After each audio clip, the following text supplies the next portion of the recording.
강화폼은 새로운 힘을 얻어 이전보다 더욱 강해진 폼을 말합니다. 이 폼들은 더욱 강해진 적을 쓰러뜨리기 위해 주인공이 개발 혹은 특수한 힘을 통해 강화하는 게 대부분인데요. 그러나 이 중 몇몇 강화폼은 강화 이전보다 안습한 행적을 보여서 많은 사람들에게 비웃음을 사기도 했습니다. 오늘 알아볼 라이더는 가면라이더 속 강화했지만 더 약해진 라이더입니다.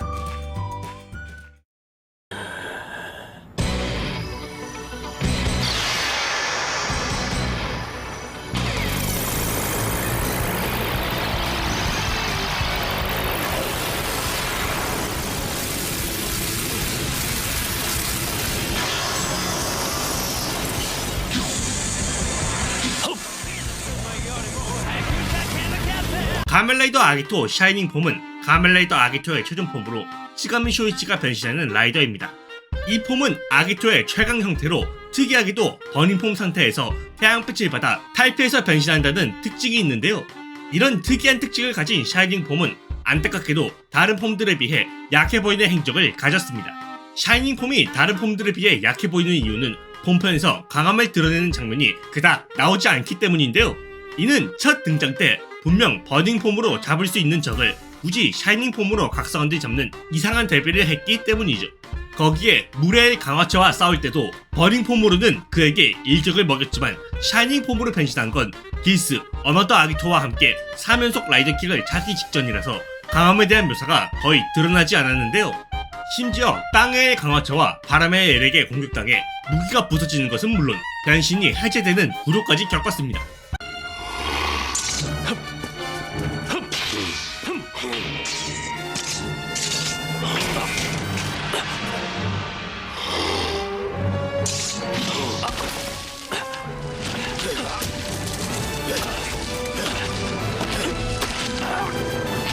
그러나 이런 행적과 반대로 그래도 땅의 엘이 강화되기 전에는 쓰러뜨리기도 하고 마지막에는 최종 보스이자 인간의 창조주인 어둠의 힘의 육체를 파괴하는 등 나름 강한 모습을 보인 적도 있어서 샤이닝 폼이 약해 보인다는 건 억가가 아니냐는 의견도 있다 합니다.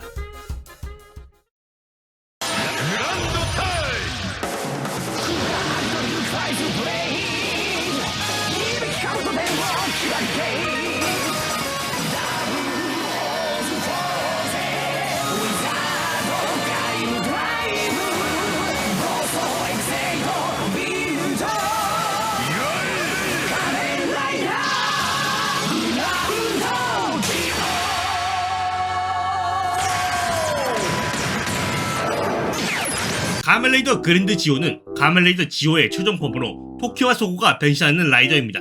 이 폼은 마지막 헤이세이 라이더의 최종 폼으로 모든 1호 라이더의 힘을 계승한 폼인데요. 이런 기념비적인 의미가 강한 그랜드 지오이지만 안타깝게도 그다지 전적이 좋지 못한 탓에 약해 보이는 최종 폼이 되었습니다. 그랜드 지오가 약해 보이는 이유는 유독 전투를 벌일 때마다 상황이 안 좋았기 때문인데요. 이는 어너더 지오2와의 전투 때부터 있던 특징으로 당시 소고는 역사가 개변되어 주변 모든 사람들이 자신을 기억하지 못하는 상황에 유일하게 자신을 기억해주는 워즈마저 떠나 정신이 피폐해진 상태로 어너더 지오2와 싸웠었죠. 이 때문에 분명 이길 수 있는 적임에도 멘탈 문제로 인해 패배하게 되었습니다. この力を使えばお前ら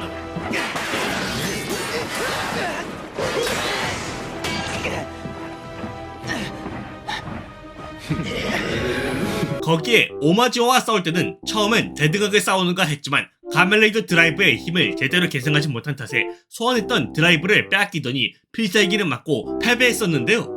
심지어 어나더 디케이드와 전투할 때는 최종 보스 보정으로 필살기의 여파를 받고 패배하거나 어나더 디케이드가 소환한 다크라이더 둘에게도 고전하는 등 오마지오와 대등하다는 설정과 달리 상당히 좋지 못한 전적을 보였습니다. 그나마 다행인 건 이후 멘탈 문제가 해결되자 어너더 지오2를 상대로 승리하거나 자신을 분노하게 한 어너더 드라이브를 처참하게 패배시키는 등 나름 강해 보이는 모습도 종종 나왔다고 하네요.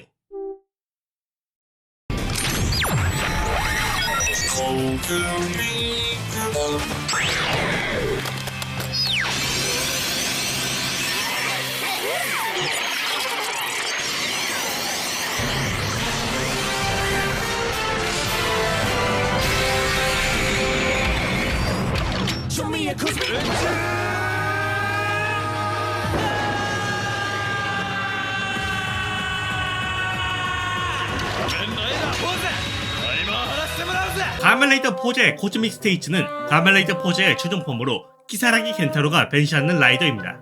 이 라이더는 모든 아스트로 스위치에 힘을 쓸 수 있는 라이더로 총 39개의 모드를 원하는 대로 사용할 수 있는데요. 이렇듯 설정상 상당히 강력해 보이는 코즈믹 스테이츠는 안타깝게도 약해 보이는 최종 폼이 되었습니다. 코즈믹 스테이츠가 약해 보이는 이유는 최종 폼 보정을 거의 받지 못했기 때문인데요. 이는 처음 공개됐을 때까지만 하더라도 포제 최강의 폼이라고 소개되었지만 첫 등장 이후 2화 만에 간부급 괴인인 레오 조디아치한테 패배하거나 또 다른 간부급 괴인인 바르고 조디아치한테 밀리는 등 안습한 모습을 보였는데요. 이뿐 아니라 변신 조건이 가멜레이더 부원 전원의 우정이 흔들리지 않는다라는 까다로운 조건이어서 종종 우정이 흔들려서 변신이 해제되는 참사가 벌어지기도 했죠. 심지어 최종 폼이라면 최종 보스인 사지타리우스 조디아치와 대등하게 싸우기라도 해야 할 텐데 이마저도 대등은커녕 상대조차 되지 않는 모습을 보여줬습니다.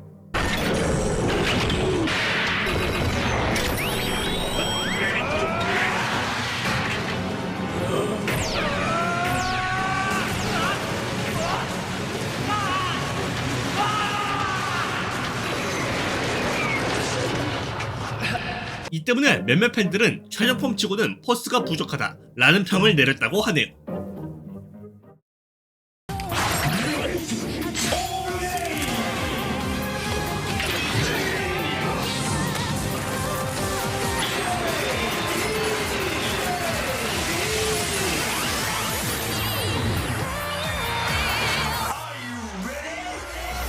変身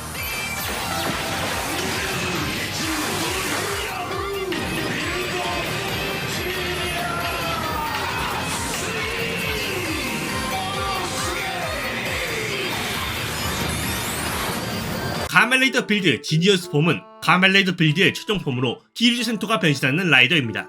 이 폼은 60개의 풀보틀의 힘을 응축시킨 지니어스 풀보틀로 변신하는 폼으로 설정상 풀보틀의 힘을 자유자재로 사용할 수 있는데요. 그러나 이런 설정이 무색하게 지니어스 폼은 상당히 안습한 행적을 보였습니다. 지니어스 폼이 약해 보이는 이유는 바로 상대가 너무 강했기 때문인데요. 실제로 지니어스 폼은 스매시를 정화해 사람으로 되돌려 놓거나 가멜레이더 매드로그를 상대로 우위를 잡는 등 생각보다는 강한 모습을 보여줬습니다.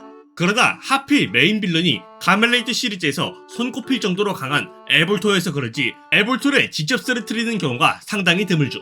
이는 에볼토와 지니어스 폼의 첫 승부도 마찬가지로 처음에는 우위를 잡다가 필살기를 사용해 변신을 해제시켰는데 하필 이때 지니어스 보틀의 효과 때문에 에볼토에게 감정을 줘버려서 그가 감정을 통해 무한히 강해질 수 있는 발판을 마련해줬는데요. 이뿐 아니라 블랙홀 폼의 에볼토와 전투할 때는 밀리던 끝에 겨우 쓰러뜨리나 했지만 분노한 에볼토에게 역으로 두들겨 만든 대참사가 일어나게 되었죠. なんだこの感情はなぜ俺が貴様のような過当な生命体に 심지어 극장판에서는 센토의 멘탈이 흔들려서 에볼토보다 약한 가멜레이더 블러드를 상대로 패배하기까지 했습니다. 이런 안습한 행보 때문에 많은 팬들은 에볼토에게 감정을 준 첫 전투 때부터 단추를 잘못 끼웠다 라는 평가를 내린다고 하네요.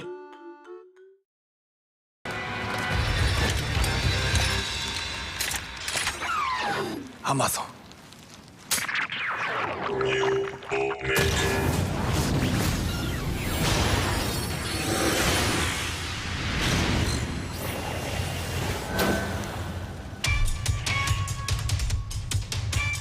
가멜레이더 아마존 뉴 오메가는 가멜레이더 아마존 오메가의 강화 형태로 미지사와 하루카가 변신하는 라이더입니다. 이 라이더는 기존에 사용하던 아마존즈 드라이버가 아닌 신형 벨트인 네오 아마존즈 드라이버로 변신한 라이더로 곳곳에 사이버틱한 포인트가 있는 게 특징인데요.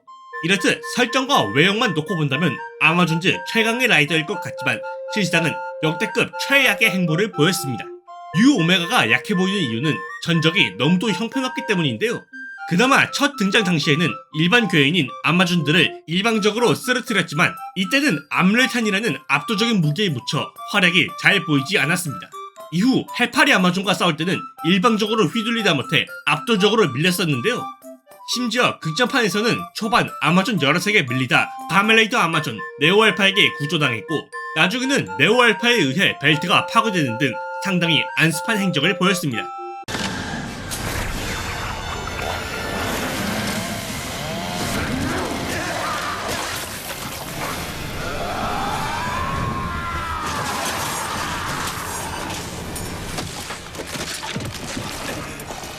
물론 중간중간 아마존을 쓰러뜨리거나 가멜레이더 아마존 네오의 블레이드를 부러뜨리는 등 어느 정도의 활약을 보여주긴 했지만 그가 쓰러뜨린 아마존이 전부 평범한 아마존인 건 물론 아마존 네오의 블레이드를 부러뜨렸을 때는 크게 부각되지 않아 강해 보이지 않았죠. 이런 최악의 행보를 보여준 뉴 오메가는 최후반부에 등장한 것 치고는 너무 약해 보인다며 많은 팬들에게 비웃음을 당했다 하네요. 오늘은 가멜레이드 속 강화했지만 더 약해진 라이더에 대해 알아봤습니다. 강화했다는 건 분명 이전보다 더 강해졌다는 뜻일 텐데 이렇게 안습한 모습을 보이는 게 상당히 안타깝네요. 여러분들은 어떤 라이더의 강화폼이 가장 약해 보이시나요?